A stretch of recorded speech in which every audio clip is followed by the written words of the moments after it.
So students, the last topic of the chapter solution, Van't Hoff factor.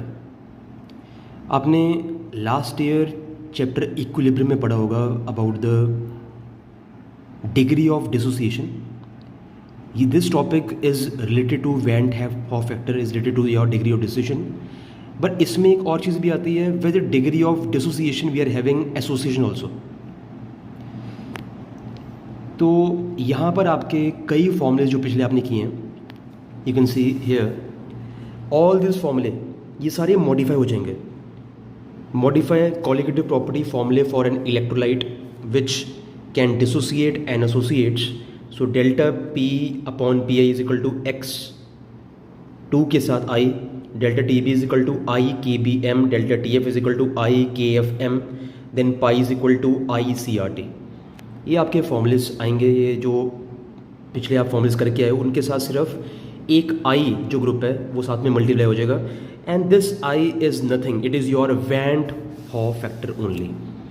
So you can see here in this topic Van't Hoff factor, if the question is 0.1 m that is molar मतलब molality urea एक्व solution है. अब urea हमारे पास क्या होता है, it is a non electrolyte.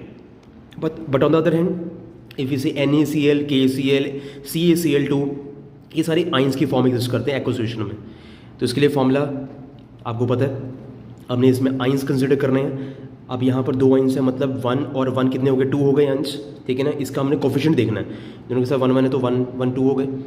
Then ये आपके बनते हैं डेल्टा टी और डेल्टा टी ऑब्जर्व्ड. ये आपकी जो वैल्यूज़ हैं, ये आपकी कैलकुलेटेड वैल्यू, ये आपकी एक्सपेरिमेंटल वैल्यू, ये ऑब्जर्व वैल्यूज़ हैं. उसके हिसाब से आपका फॉर्मूला होगा KB इंटू 0.1. और अगर हम कैलकुलेटर में लें तो कैलकुलेटर भी आपका जो होगा डेल्टा TF का वो क्या होगा, KF इंटू 0.1. चाहे आप इसमें एक्सपेरिमेंटल देख लो, चाहे आप कैलकुलेटेड वैल्यू देख लो, दोनों में वैल्यू आपकी ऑलमोस्ट सेम हो रही है. But there is a difference when there is an electrolyte. Electrolyte जो है वो आपका एक सोल्यूशन में डालते हैं, compound which will break into ions.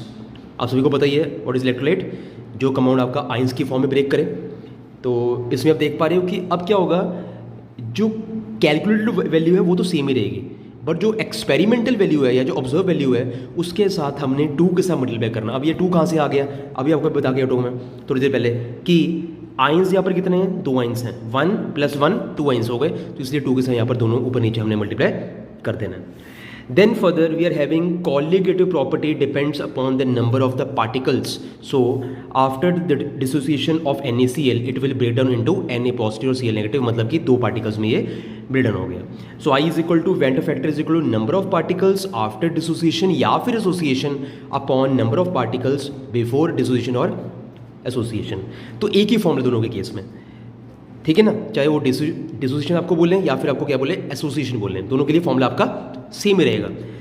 I is equal to observed experimental colligative property हम बोल सकते हैं अपॉन कैलकुलेटेड कॉलिगेटिव प्रॉपर्टी.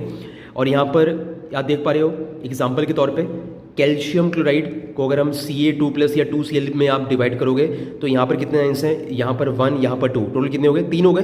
तो ऊपर 3 आ जाएगा और यहाँ पर कितना कोफिशिएंट है, सिर्फ 1 लगा हुआ है तो यहाँ पर 1 आएगा. सो 3/1 इज इक्वल टू 3 आ गया. ठीक है.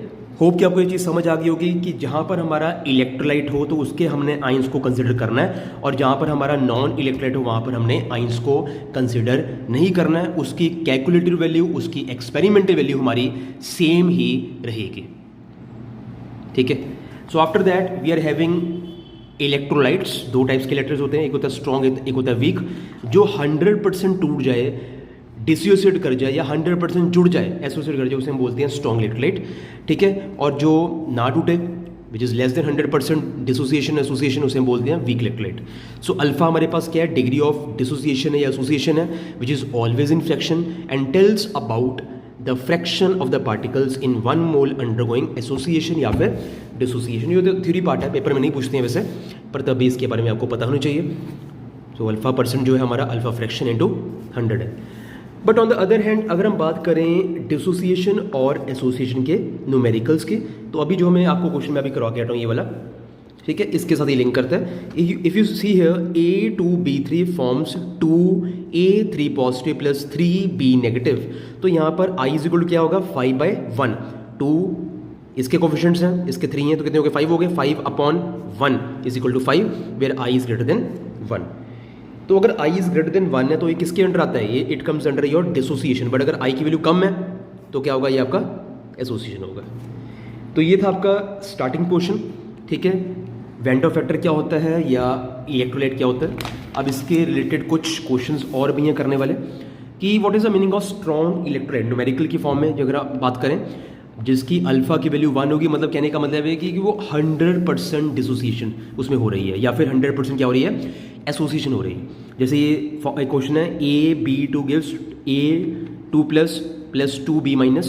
तो अगर हम स्ट्रॉन्ग इलेक्ट्रोलाइट की बात करें तो आई की वैल्यू यहाँ पर कितनी है कि I = 3/1 = 3, और वीक इलेक्ट्रोलाइट की क्या वैल्यू होगी, I = 1 + n-1 अल्फा, ठीक है। तो आप ये फॉर्मूला याद करो मेरे लिए, ठीक है, जो हमने करना तैयार, ओके।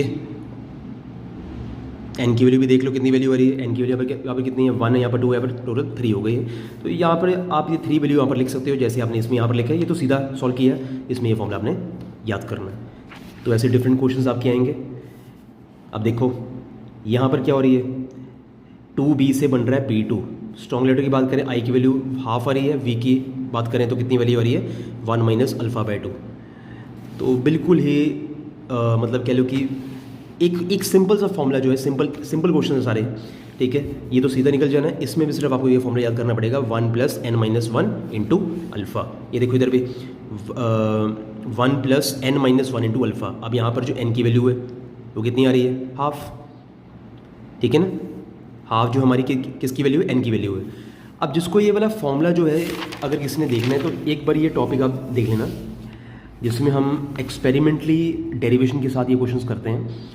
तो ये क्वेश्चंस आपका है, ये आपने लास्ट भी क्वेश्चन किया था इक्विलिब्रियम में, टी की अगर वैल्यू 0 तो सी मोल लेना है, यहाँ पर 0 मोल लेना है।